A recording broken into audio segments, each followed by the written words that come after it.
Residents in Santa Cruz, St. Elizabeth took matters into their own hands today, coming together to repair parts of the roadways damaged after weeks of heavy rainfall. The stretch from Institution Drive to Pagan Drive was the focus of the community's efforts on Sunday.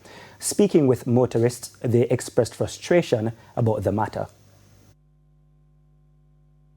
They want to fix, but we inside the road, we dig up from by GNS or go to dry clean. We are still fabricating and concrete road they go down, brother, because the pressure of water come off of the road so. We go down back down the sun. Baba Green and go hold it. Baba Green can't hold it because the volume of water come from the gully.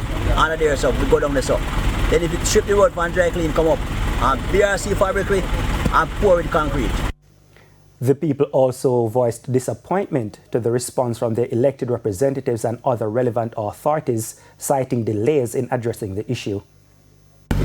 We are here trying to get this road properly fixed because when the rain fall, from the other day we're getting a lot of rain. So when the rain fall, it is impossible. This water come over here, this road block. Look at the, I wouldn't call them pathway, tanks. So we are putting stones in them and we are casting. We are here with the former member of parliament and he's really doing a tremendous job. I don't know where the member of parliament is. No, the MP for the Northeast Central Belt, but we are here doing what we have to do because we have the people to represent.